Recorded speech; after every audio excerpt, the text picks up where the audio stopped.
Pay close attention. What you're about to see is Bible prophecy being fulfilled.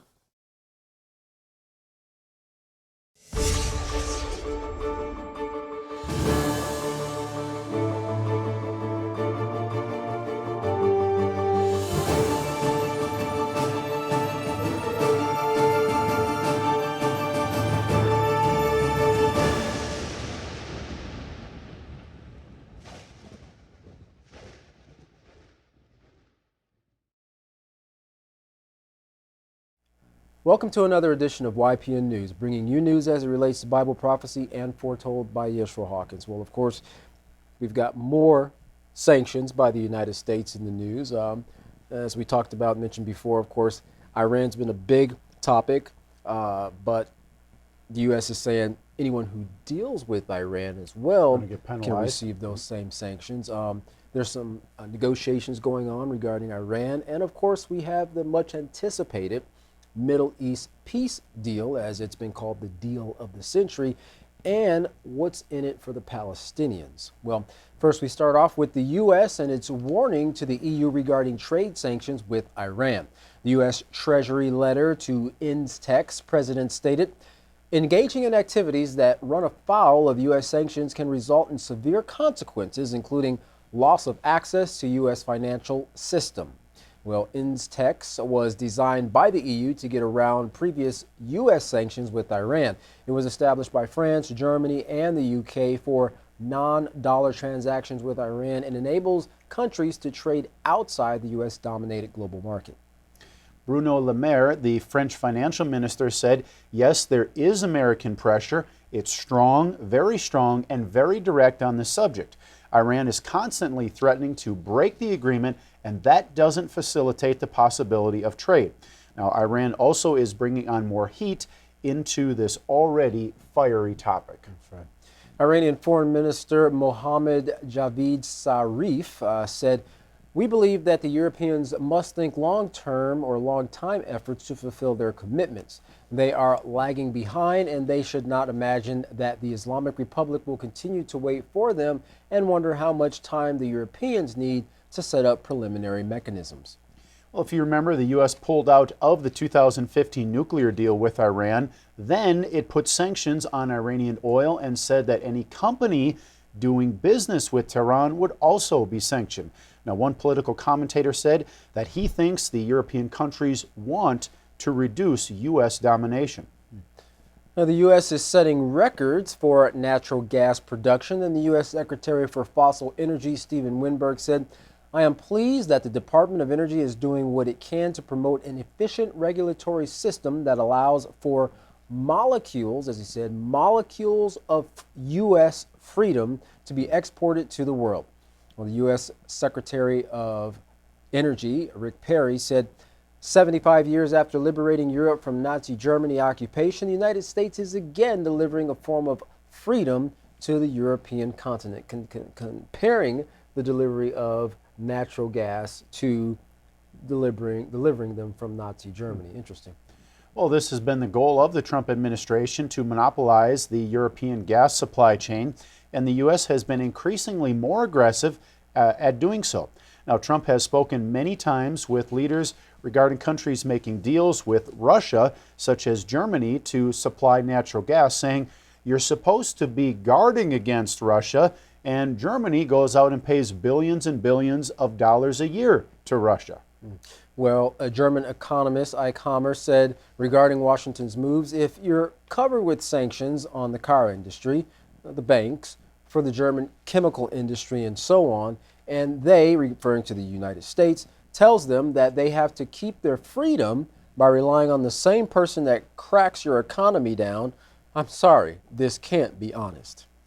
Well, the German chancellor said that Germany has to secure its national energy requirements, and that's by buying natural gas from Russia. Now, some call this boom in natural gas molecules of freedom. Others think oil is a liquid bomb magnet. Well, it definitely has been a source of conflict between many, many countries in the past. Well, Qatar and Saudi Arabia had its first high-level meeting in nearly 2 years. The Qatari Prime Minister and the Saudi king met. The Saudis are trying to show that they have wider backing in an effort to counter what they say is Iran's growing influence. Kuwait's premier was seen trying to mediate during the meeting of Arab nations, as he has been since 2017, to, of course, get through the blockade that's holding back progress. Now, the Saudis want to try to project a united front. Well, Saudi King Salman said the Iranian regime interfered with our affairs and developed ballistic and nuclear weapons.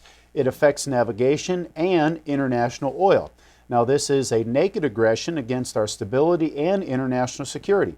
Iraqi President Baham Salih said, "We are watching before our eyes the escalation of a regional and international crisis, which can turn into a war that will engulf us all." And that's interesting that we see that the heat of this pressure, so to speak, involving Iran and several of the other countries being in that region, that is, definitely leading them closer and closer to war.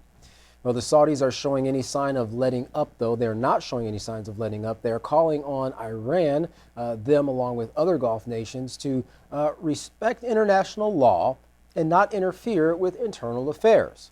Now, Saudi Arabia welcomes the support of the Arab League and GCC, but with opposition from Iraq looming, there still isn't full unity.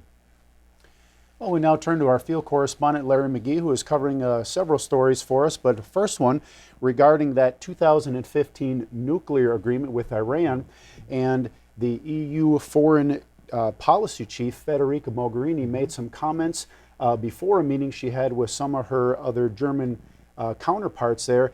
And she mentioned that it's needed for that stability. So Larry's going to fill in the details. Larry, what else did Federica Mogherini have to say regarding that 2015 deal that the U.S. pulled out of? There is division and disagreement among the world's powers. The United States is hell-bent on the conquest of Iran, but some of its partners are not so keen on the methods the U.S. has chosen to bend Tehran to its will.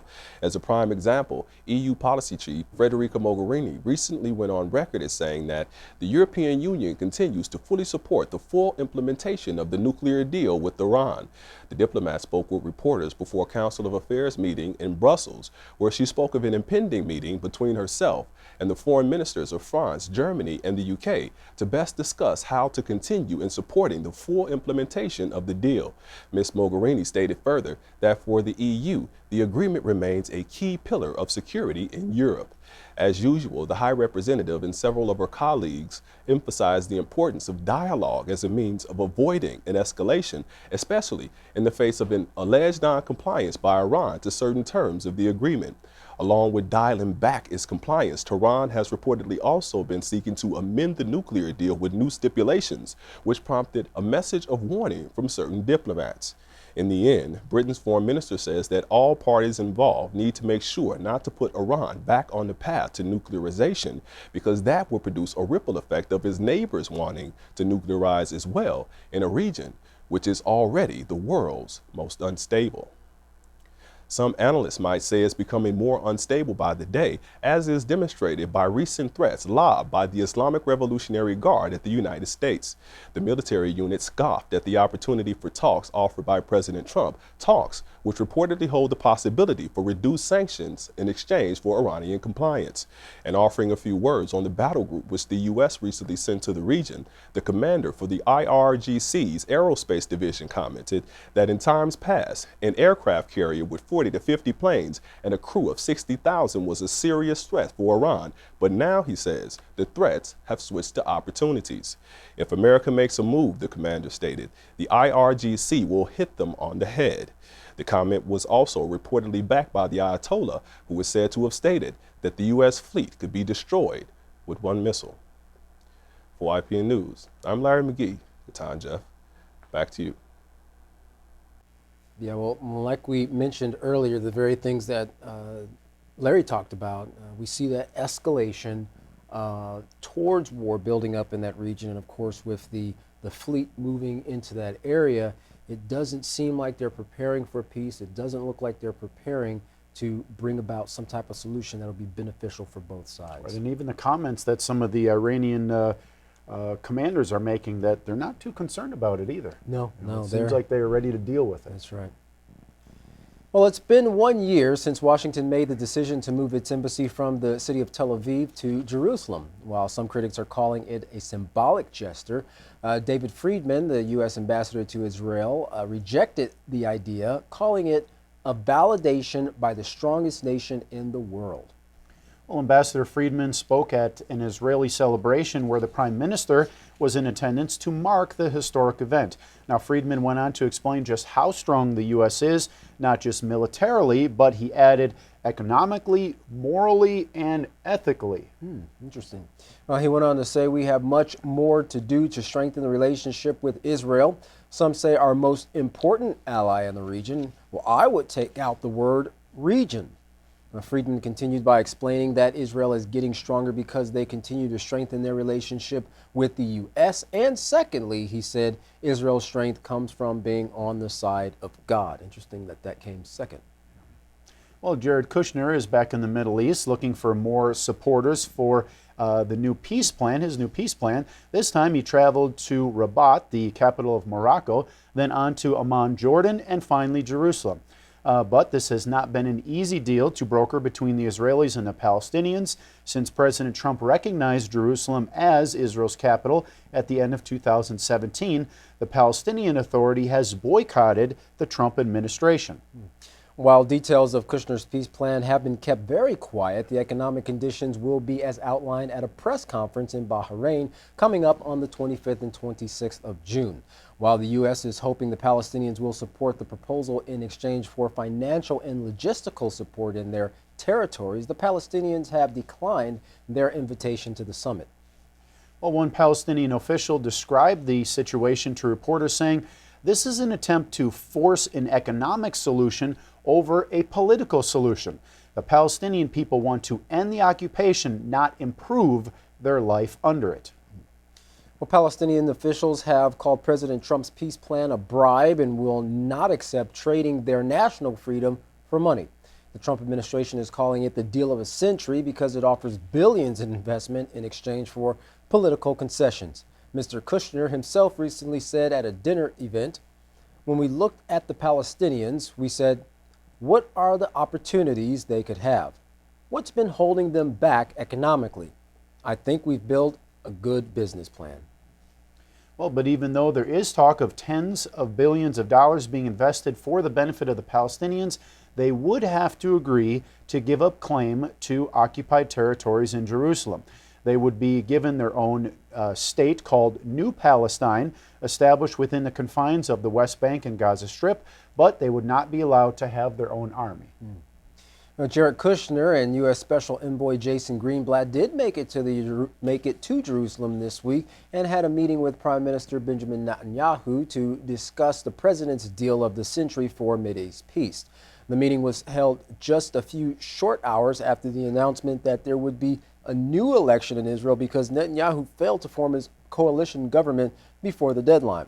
However, Netanyahu vowed the peace plan will go on. Right, and that statement that he made there, that it will go on, you know, many people said, okay, this is a big setback to the peace plan, but he's assuring everyone, no, we're going to go on with this. Well, after their meeting, the Prime Minister told reporters, I'm tremendously encouraged by everything I hear about how the United States under President Trump is working to bring allies together in this region against common challenges, but also to seize common opportunities. Even though we had a little event last night, that's not going to stop us. We're going to continue working together.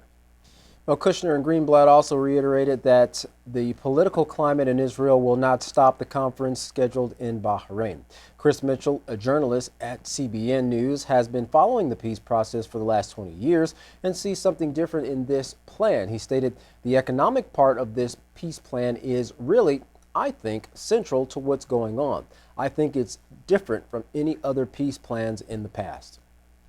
Well, he explained how some Palestinians who aren't in agreement with the Palestinian Authority think the politics should be set aside because the economic incentives could be beneficial to not just the Palestinians, but the whole region. Well, Mitchell thinks the economic part of this plan plays a major role, stating, I think the economics could actually be a game changer. In a sense, maybe push it over the line. Although the Palestinian Authority said they're not going to Bahrain, they reject the Trump peace plan. Well, that's the one other ingredient, and I think what Trump is trying to do is actually reach out to Palestinians who are willing to work with Jewish leaders, with Israeli leaders, and develop this economic prosperity that really is possible in parts of the West Bank. Well, Mitchell isn't so sure about the Gaza Strip accepting the deal. He says Hamas seems dead set against any of this peace plan at all, but there really could be an economic prosperity in what's called the West Bank and Judean Samaria if and when Israeli and Palestinian economic leaders sit down together. Now that's beginning to happen, he said, which is something Mitchell says he has never seen in his 20 years of covering this story. So, here's an expert had been covering this peace plan for 20 years, and it kind of shows you, it goes along with how confident President Trump is, along with his team there of Jared Kushner and Jason Greenblatt, that also David Friedman, that this is something that they're going to accomplish. They're going to get this peace plan back up and running. So, as they're working on this, you have Benjamin Netanyahu vowing that the peace plan is going to go on despite his setback with the government. And while this is taking place, we have the U.S. aircraft carrier, USS Lincoln, going to over there by Iran. That's a huge amount of naval vessels traveling to that area, that right, small area. It's not just the aircraft. I mean, they go with a huge fleet along with them, and I mean, each of these aircrafts hold like 40 to 50 planes.